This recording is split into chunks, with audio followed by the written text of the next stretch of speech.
இப்போ டெல்லியில் இருக்கக்கூடிய பார்லிமெண்ட் பில்டிங் முன்னாடி இருந்து தான் இந்த ரிப்போர்ட் அப்படின்றத பண்ணிக்கிட்டு இருக்கிறேன். நாடாளுமன்றத்துக்குள்ள மழைக்கால கூட்டத்தொடர் அப்படின்றது ஒரு பக்கம் நடந்துகிட்டு இருக்கு. இன்னொரு பக்கம் வெளியே ஒரு மிகப்பெரிய ஒரு போர் சூழல் நிலவுது அப்படின்னு சொன்னா அது மிகைப்படுத்தப்பட்ட வார்த்தையா நிச்சயமா இருக்காது. இப்போ கொஞ்ச நேரத்துக்கு முன்னாடி வரைக்கும் இந்த இடம் முழுக்க புகை மண்டலமா இருந்துச்சு. காரணம், டெல்லி காவல்துறையினர் கண்ணீர் புகை குண்டுகளை வீசி கடுமையான முறையில போராட்டக்காரர்களை ஒடுக்கக்கூடிய அந்த வேலைகள்ல ஈடுபட்டிருந்தாங்க. சரி, முதல்ல எதுக்காக இந்த போராட்டம் நடத்தப்படுது அப்படின்றத பார்க்க வேண்டியதா இருக்கு. டெல்லியில இந்த காக்ரோச் ஜனதா பார்ட்டி அப்படின்னு சொல்லப்படக்கூடிய கரப்பாம்பூச்சி ஜனதா கட்சியை சேர்ந்தவங்க கடந்த 25-26 நாட்களுக்கு மேல டெல்லியில ஜந்தர் மந்தர்ல அமைதி வழி போராட்டம் அப்படின்றத நடத்திட்டு இருக்காங்க. என்ன போராட்டம், எதுக்காக?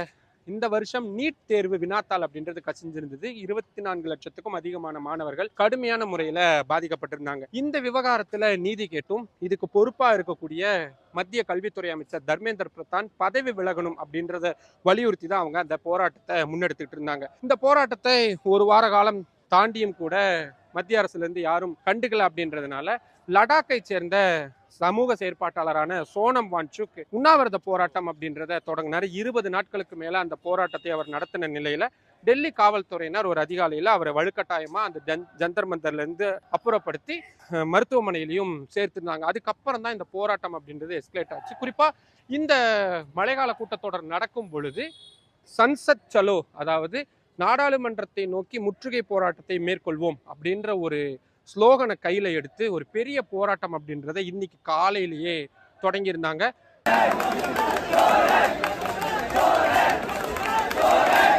இப்போ எனக்கு பின்னாடி பார்க்க முடியும், இந்த மாதிரியான பேரிகேடுகள் அங்கங்க அமைக்கப்பட்டு முழுமையா டெல்லியுடைய இந்த முக்கியமான பகுதிகள், இந்த பார்லிமெண்ட் பக்கத்துல தான் வந்து ரயில் பவன் இருக்கு, விவசாயத்துறை அமைச்சகம் இருக்கு, இது மாதிரி பல அமைச்சகங்கள் இருக்கு. அங்கிருந்து ஒரு 200-300 மீட்டர் போனாலே குடியரசுத் தலைவர் மாளிகை வந்துடும். அதனால இந்த இடம் எப்பவுமே 144 தடை உத்தரவு இருக்கக்கூடிய இடம் அப்படின்றதுனால இவங்க டெல்லிக்குள்ள எந்த சம்பவத்திலும் ஈடுபடக்கூடாது, குறிப்பா பார்லிமெண்ட்டுக்குள்ள போயிடக்கூடாது அப்படின்றதுக்காக கடுமையான தடுப்புகள் எல்லாத்தையுமே மேற்கொண்டிருந்தாங்க. இந்த தடுப்புகளை மீறி இப்ப இது வந்து ஒரு சாலை, டெல்லி பிரஸ் கிளப்லாம் அமைஞ்சிருக்கக்கூடிய சாலை. அதுவே பேரலா அந்த பக்கம் பார்த்தோம்னா ராஜாஜி மார்க், அந்த மார்க், இந்த மாதிரி நிறைய சாலைகள் அப்படின்றது இருக்கும். இந்த எந்த வழியில வேணாலும் பார்லிமெண்ட்டை அடைஞ்சிட முடியும். அதனால அதை தடுக்கணும் அப்படின்றதுக்காக தான் அந்த பேரிகேடுகள் போடப்பட்டிருந்தது. ஒரு 10-10:30 மணி போல சிச்சுவேஷன் கைமீறி போக தொடங்குது. இந்த பேரிகேடுகள் எல்லாத்தையும் தாண்டி போக தொடங்குறாங்க. இந்த சாலை வழியா பார்லிமெண்ட்டை நோக்கி போக தொடங்குறாங்க. அப்போதான் ஏற்கனவே இங்க தயார் நிலையில வைக்கப்பட்டிருந்த இந்த கண்ணீர் புகை குண்டுகளை வீசக்கூடிய அந்த வாகனங்கள் எல்லாம் கொண்டு வரப்பட்டு, கண்ணீர் புகை குண்டு அப்படின்றது சரமாரியா வீசப்படுது. ஒரு 10 நிமிடத்துல ஒரு 20-30 அந்த குண்டுகள் அப்படின்றது சுடப்படுது. கீழே விழுந்த உடனே இந்த இடம் மொத்தமும் ஒரு 10-15 நிமிடத்துக்கு முன்னாடி அப்படி ஒரு அண்ட்ரஸ் சிச்சுவேஷனா இருந்துச்சு. எல்லாருக்கும் நாங்கெல்லாம் இங்க ரிப்போர்ட் பண்ணிக்கிட்டு இருக்கிறோம். மூக்குல எல்லாம் புகை ஏறி வாமிட் வந்து கண்ணெரிச்சல் தாங்க முடியாம இருந்துச்சு. நிறைய பெண்கள் வந்து மயங்கி கீழே விழுந்தாங்க. அவங்களாம் மருத்துவமனைகளுக்கு கொண்டு போகப்பட்டிருக்காங்க. இன்னும் நிறைய பேர் வந்து கைது செய்யப்பட்டு கொண்டு போகப்பட்டிருந்தாங்க. அதுக்கப்புறமா சிச்சுவேஷன் ஓரளவுக்கு கண்ட்ரோலுக்கு வந்ததுக்கு அப்புறமா இப்போ இந்த சாலைகள்ல அங்கங்க இறங்கி உட்காந்து மாணவர்கள் அந்த போராட்டத்தை பண்ணிட்டு இருக்காங்க. உங்களுக்கு அவங்க நாங்க சரி தடைகளை தாண்டி போகல, நாங்க உட்கார்ந்த இடத்துல இருந்து இந்த போராட்டங்களை பண்றோம் அப்படின்னு சொல்லி உங்களுக்கு பின்னாடி பார்க்க முடியும். அந்த இடத்துல உட்காந்து அவங்க போராட்டம் அப்படின்றத நடக்கிறாங்க. சரி, இது சாலைகள்ல நடக்கக்கூடியது. நாடாளுமன்றத்துக்குள்ள என்ன நடக்குது? நாடாளுமன்றத்துக்குள்ள காலையில வழக்கம் போல 11 மணிக்கு அவை அப்படின்றது தொடங்குது.